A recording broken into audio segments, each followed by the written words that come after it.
दोस्तों, चैत्र नवरात्रों में जो अग्यारी की राख होती है उसका क्या करें।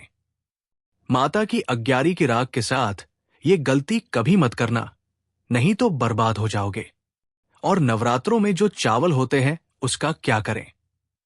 अखंड ज्योत की बाती में बचे तेल का और बत्ती का क्या करें।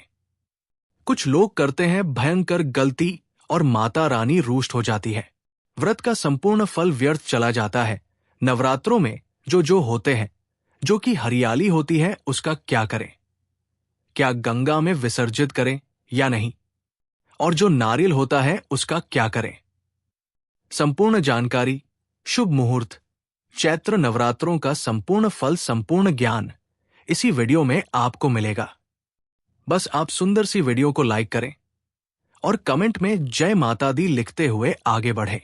दोस्तों, इस बार नवरात्रि पूरे 8 दिनों तक चलेगी, यानी 8 दिनों तक नवरात्रि का पर्व मनाया जाएगा। एक भी दिन कम, एक भी दिन ज्यादा, पूरे 8 दिनों तक चलेगी। माता वैष्णो की पूजा, मां शेरावाली की विशेष रूप से पूजा आराधना की जाएगी।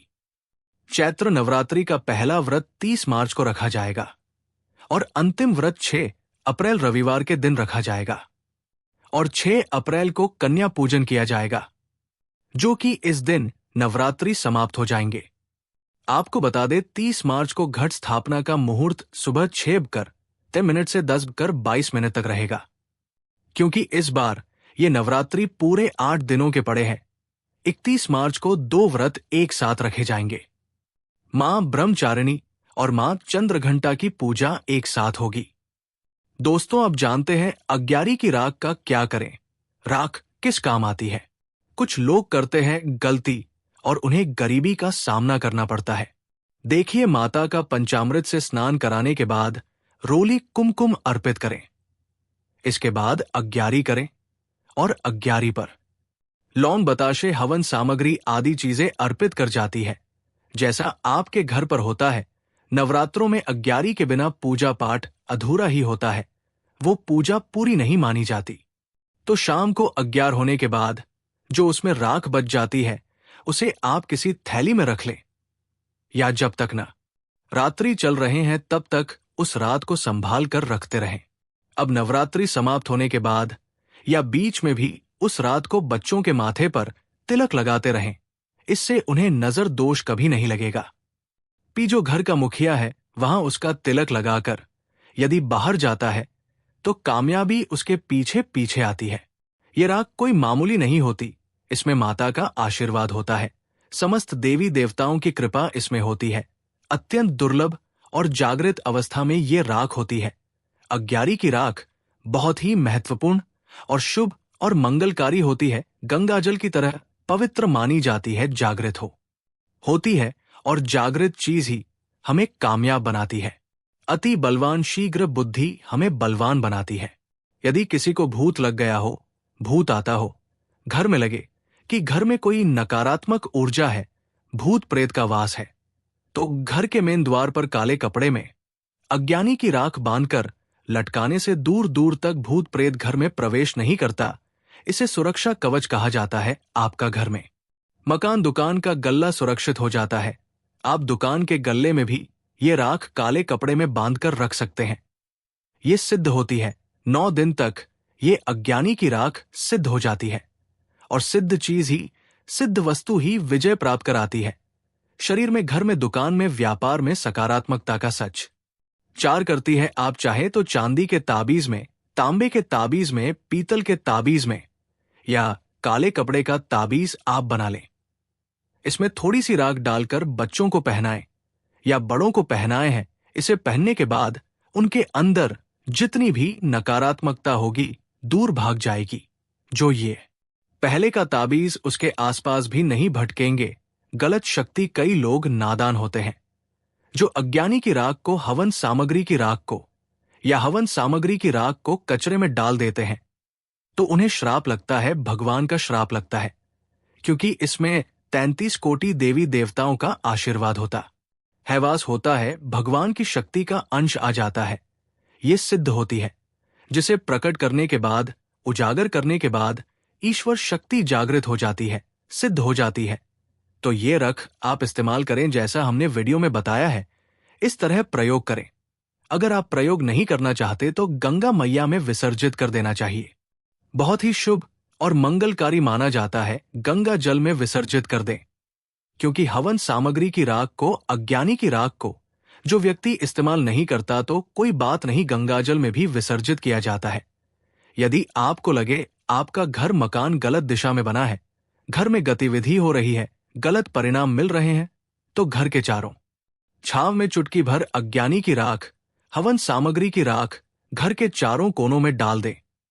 एक एक कोने में डाल दे, घर का वातावरण सुगमतापूर्वक हो जाएगा। आपके घर की रक्षा स्वयं माता रानी करेंगी, जगत के समस्त देवता करेंगे, और घर में कभी भी भूत प्रेत बाधा प्रवेश नहीं कर पाएगी। लेकिन याद रहे, मन में लालच मत रखना, नहीं तो ये उपाय व्यर्थ चला जाएगा। देखिए, आप में से अधिकतर जो लोग हैं नवरात्रि में बहुत सारे गलती कर बैठते हैं। ऐसे गलती के 9 दिन तक आप माता रानी की खूब पूजा करते हैं। माता रानी की पूजा करने के बाद जो चावल होते हैं, जो श्रृंगार का सामान होता है, अगरबत्तियों की जो कही जाए जली हुई भस्म होती है, जो श्रृंगार का सामान होता है, जो दैवी सिक्का होता है, ये सब नदी में जाकर के विसर्जित कर देते हैं। यही सबसे बड़ी मूर्खता है। सारी जानकारी इस वीडियो में मैं आप लोगों को विस्तार से बताऊंगा, इनका क्या करना चाहिए, कैसे करना चाहिए, क्योंकि आज मुझे दैवी प्रेरणा मिली, मुझे गुरुओं के द्वारा प्रेरणा मिली कि आप ये जानकारी समाज में बताइए, क्योंकि अधिकतर लोगों को नवरात्रि में 9 दिनों तक खूब पूजा करते हैं। पूजा करने के बाद भी उन्हें फल नहीं मिलता। क्यों फल नहीं मिलता? यही सबसे बड़ी गलती करते हैं। माता रानी स्वयं उन्हें प्रसाद देकर के जाती है, उनको फल प्रदान करके जाती है, लेकिन व्यक्ति उस फल का सदुपयोग नहीं कर पाते। देखिए, जो अगर आपके पास में है और अगर आप कुएं से पानी नहीं निकालेंगे तो आपकी प्यास कैसे बुझेगी? ठीक उसी प्रकार आपको जानकारी नहीं है, प्रसाद तो आपके पास में है, लेकिन उसका प्रयोग करना नहीं कर रहे हैं। कहने का मतलब है, मैं जो तरीका बताऊंगा, इस तरीके से आपके जीवन में चल रही परेशानी, गरीबी, रोग, दोष, तकलीफ, हर प्रकार की मनोकामना की पूर्ति होगी। वीडियो को ध्यान से देखना। आज मुझे अपने गुरुओं के द्वारा प्रेरणा मिली है, माता आदि शक्ति के द्वारा प्रेरणा मिली है, इसलिए ये जानकारी बता रहा हूं। वैसे ये जानकारी आपको YouTube में अगर आप ढूंढ लीजिए, कोई भी अगर बता दे तो गला काट करके चढ़ा दूंगा। हमारा चैनल का मकसद है जनहित एवं जन कल्याण करना। अगर हमारी वीडियो में बताए गए उपाय से किसी एक भी व्यक्ति का भला होता है तो हमें भी पुण्य की प्राप्ति होती है, हमें भी अच्छा लगता है, और हमें भी काफी आशीर्वाद आप सभी दर्शकों का प्राप्त होता है, माता रानी की कृपा प्राप्त होती है। तो चलिए, मैं समय ना लेते हुए आज की जो वीडियो है वो 15 मिनट की जरूर बनने वाली है। 15 मिनट तक हो सकता है आज की वीडियो बन जाएगी, इससे भी छोटी बन सकती है, लेकिन पूरी जानकारी विस्तार से बताऊंगा। ध्यान से देखना, नवरात्रि के समय में आप कौन सी गलती करते हैं जिससे आप निधन रह जाते हैं।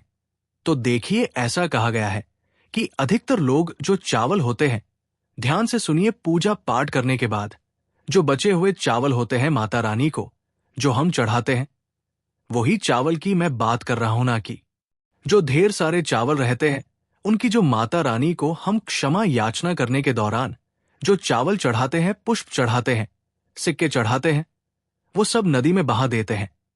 वहां आपने 9 दिनों तक माता रानी की पूजा की, माता रानी ने आपको प्रसाद स्वरूप चावल दिए, पुष्प दिए, सिक्के दिए, उसे आप नदी में बहा देते हैं। यही सबसे बड़ी मूर्खता है।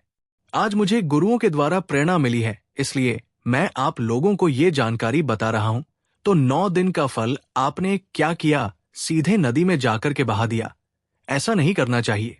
जो चावल होते हैं, पिछली वाली वीडियो में भी मैं आप लोगों को नवरात्रि की जानकारी बता रहा था, उसमें भी बताया हूं। जो नवरात्रि में जो बचे हुए माता रानी के चावल होते हैं, चढ़े हुए चावल होते हैं, इन चावलों को आप अपने अन्न भंडार में रखें। टन भंडार का मतलब जैसे कि आप अपने घर में जो चावल पका करके खाते हैं उसमें डाल दीजिए, कुछ धन स्थान पर रख दीजिए। अब इसके बेनिफिट सुन लीजिए। और जो पुष्प रहते हैं, आप इसे धन स्थान में सुखा करके रखें, अपने पर्स में रखें। जो सिक्के होते हैं, इसे भी धन बेटी या पर्स में रखना चाहिए। अब इसके फायदे सुन लीजिए। जो चावल होते हैं माता रानी को छर्रे हुए मंत्रों से सिद्ध होते हैं। माता रानी को छर्रे होने के कारण नवरात्रि में माता नव दुर्गा साक्षात स्वरूप में विराजित रहती है। तो ये जो चावल होते हैं जागृत अवस्था में हो जाते हैं।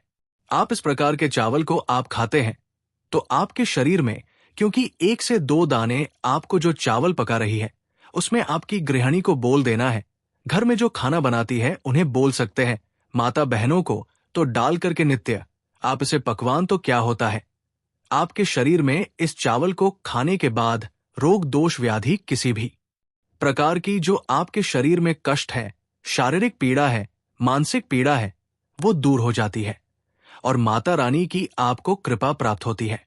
माता रानी की कृपा से शरीर में एक ऐसी ऊर्जा उत्पन्न होती है जिस ऊर्जा से आप अपने आप को स्वस्थ महसूस करते हैं और आप जहां भी चले जाइए, जिस भी कार्य को करिए, वो कार्य आपका सफल होता है। और कभी भी इन चावलों को थोड़ा सा खाते हैं, आपका पेट भर जाता है, यानी कि इसमें तृप्ति जल्दी मिलती है और हमें कभी भी अन्न नहीं खपता, ये देखा गया है। आप में से अधिकतर जो लोग हैं माता रानी को श्रृंगार का सामान जरूर चढ़ाते हैं और श्रृंगार का सामान चढ़ाने के बाद इसे आप लोग नदी में बहा देते हैं या फिर अन्य को दे देते होंगे। तो ऐसा नहीं करना है। जो श्रृंगार का सामान आप चढ़ाते हैं माता रानी के लिए, 9 दिन के बाद श्रृंगार के सामान को आपके घर की जो शादी शुदा महिलाएं हैं उन्हें देना चाहिए। इससे क्या बेनिफिट होता है, इससे अखंड सौभाग्य की प्राप्ति होती है। जब तक वो माता बहनें श्रृंगार करेंगी, जो भी माता रानी को चढ़ा दिया हुआ आपने दिया श्रृंगार करेंगी, तब तक अगर साक्षात स्वयं काल भी उनके पास आ जाए, उनके पति को ले जाने के लिए, मृत्यु के घाट उतारने के लिए, तो उनका बाल भी बांका नहीं कर पाएगा। अखंड सौभाग्य की प्राप्ति होती है। महिलाएं घर की साक्षात लक्ष्मी होती है। इसलिए जो बचा हुआ माता रानी को चढ़ाया गया श्रृंगार का सामान होता है माता बहनों को देना चाहिए। मैं आप लोगों को बताना चाहूंगा, आप में से अधिकतर लोग जो जोत का बचा हुआ तेल होता है इसे क्या करते हैं, नदी में विसर्जित कर देते हैं। सबसे बड़ी यही गलती है।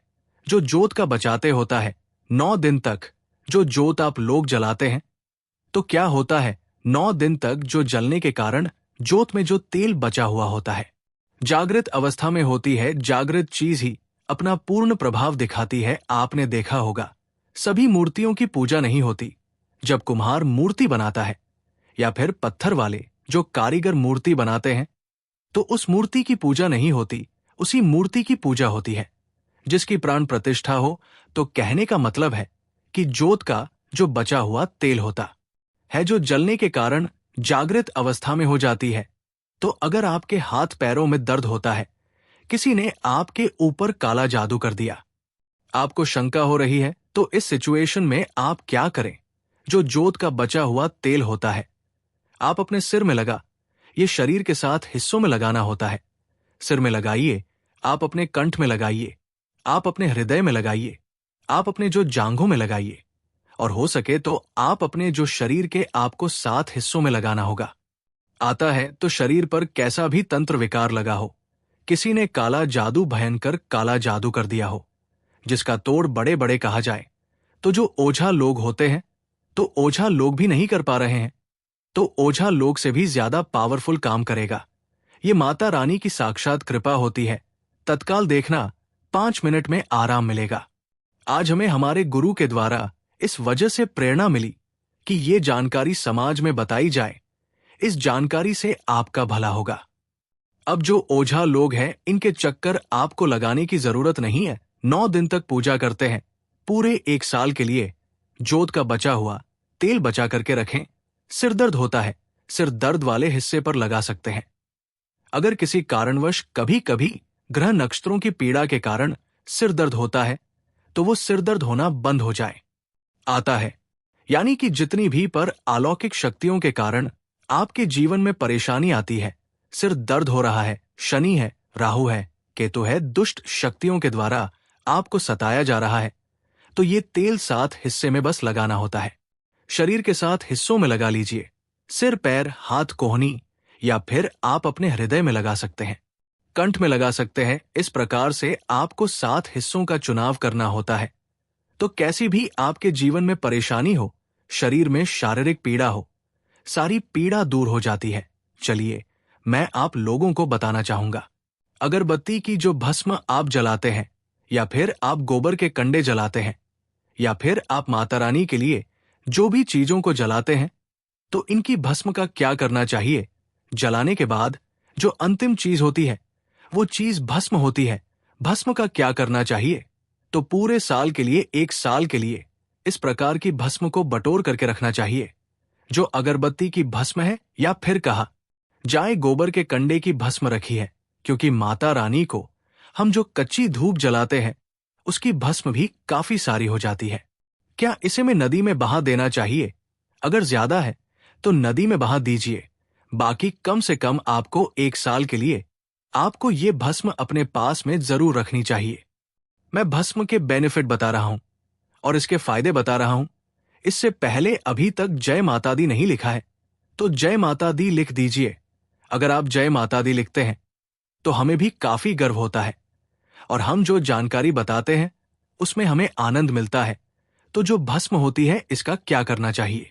अगरबत्ती की जो भस्म होती है, इसे पूरे 1 साल के लिए आपको बचा करके रखना होता है और इसे थोड़ी थोड़ी आपको खानी होती है। अगर आप चाहते हैं कि आपकी अध्यात्म उन्नति हो, आपकी प्रगति हो, तो ये थोड़ी थोड़ी मात्रा में खाना शुरू कर दीजिए।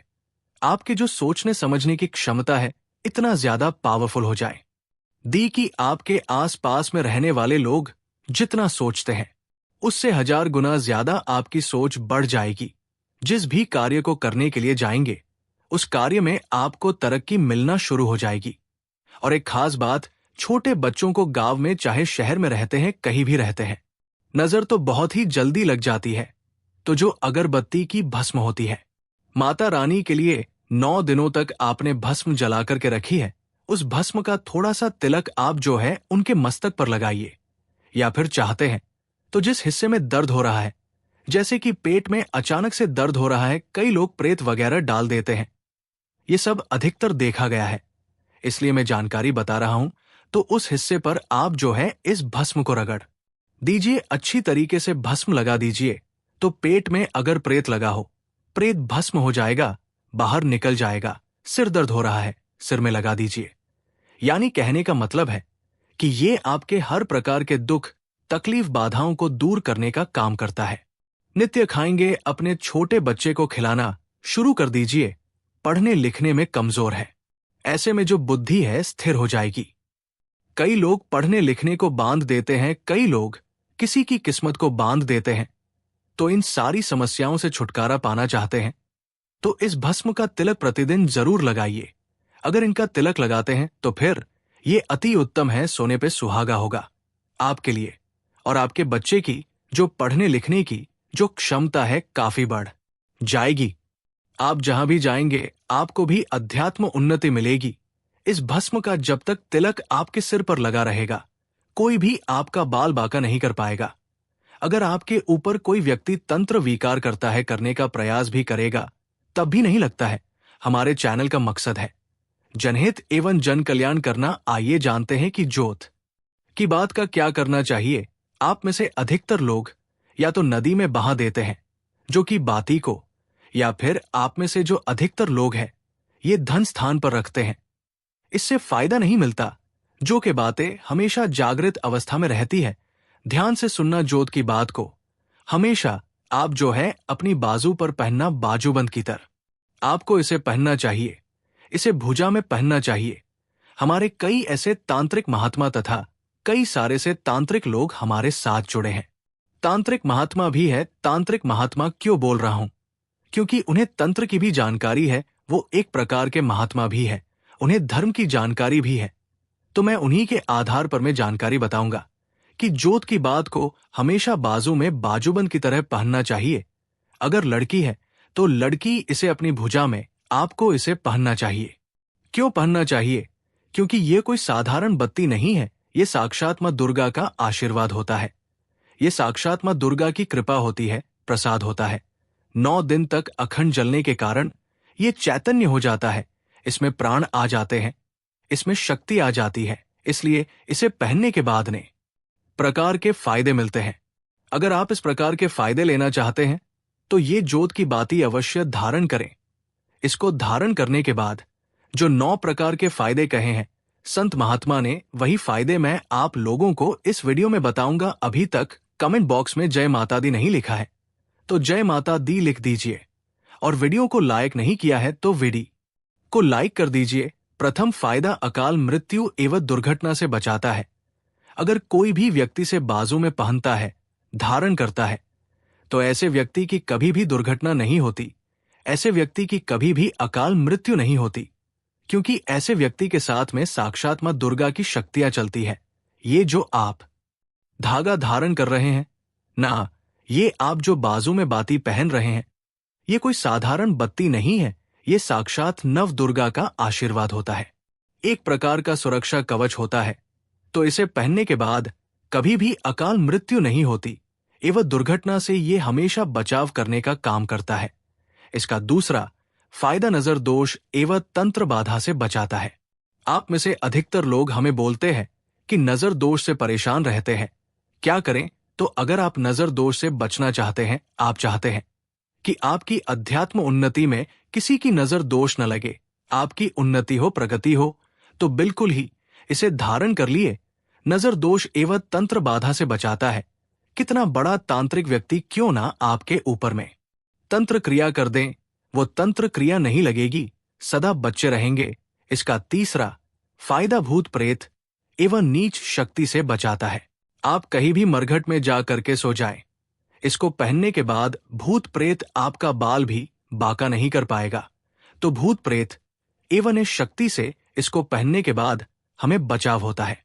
इसका चौथा फायदा लक्ष्मी की पूर्ण कृपा प्राप्त होती है। जो लोग चाहते हैं कि माता लक्ष्मी सिद्ध हो जाए, उनके जीवन में उनकी कमी ना हो, तो ऐसे व्यक्ति इसे अवश्य धारण करें। लक्ष्मी माता की पुण्य कृपा प्राप्त होता है एवं नव दुर्गा का आशीर्वाद भी मिलता है। इसका पांचवा फायदा, अभी तक वीडियो को लाइक नहीं किया है तो लाइक जरूर कर देना। और हाँ, फिर से मैं गुजारिश कर रहा हूं, जय माता दी नहीं लिखा है तो जय माता दी लिख देना, तो दैहिक दैविक और भौतिक सुखों की प्राप्ति होती है। इसको धारण करने के बाद जो लोग दैहिक सुख प्राप्त करना चाहते हैं, दैविक सुख प्राप्त करना चाहते हैं, भौतिक सुखों की प्राप्ति करना चाहते हैं, ऐसे व्यक्ति को इसे अवश्य धारण कर है। इसका छठा फायदा मनोवांछित कार्य सफल होता है। आपने लंबे समय से जो मनवांछित कारक सोच करके रखा है वो सफल नहीं हो पा रहा है, तो इसको धारण करने के बाद मनोवांछित कार्य सफल होना शुरू हो जाता है। इसका सातवां फायदा इच्छित नौकरी की प्राप्ति होती है। मैं वीडियो के बीच में ही बताया हूं कि हमारे साथ बहुत सारे ऐसे लोग जुड़े हुए हैं जो कि शासकीय पद पर पदस्थ है, तो इसको धारण करने के बाद इच्छित नौकरी की प्राप्ति होती है। इसका आठवां फायदा दैविक सिद्धि की प्राप्ति होती है। आप में से अधिकतर लोग बोलते हैं ना गुरुजी हमें सिद्धि प्राप्त करनी है, इसके लिए क्या करें? आपने मंत्र जाप भी किया ढेर सारे, माता रानी के कोई बात नहीं है। अगर मंत्र धार जप करने के बाद अगर आप इसे धारण कर ले तो वो भी हमेशा के लिए बनी रहती है, कभी भी नहीं जाती। इसलिए मैं बोल रहा हूं कि दैविक सिद्धि की प्राप्ति होती है। नवा फायदा, मां दुर्गा आपके शरीर में हमेशा अंश रूप में विराजमान रहती है। जब तक आप इसे धारण करे रहें लेंगे तब तक मां दुर्गा अंश रूप में आपके शरीर में विराजमान रहेंगे। और जाहिर सी बात है, जिनके शरीर में नव दुर्गा वास कर जाए, ऐसे व्यक्ति के जीवन में अन्न, धन एवं किसी भी प्रकार की वस्तु का अभाव नहीं होता। तो ये वीडियो देखने के बाद आप समझ ही गए होंगे कि जोत की बात ही का क्या करना चाहिए। अगर ये जानकारी अच्छी लगी हो, कमेंट बॉक्स में जय माता रानी जरूर लिखना। धन्यवाद।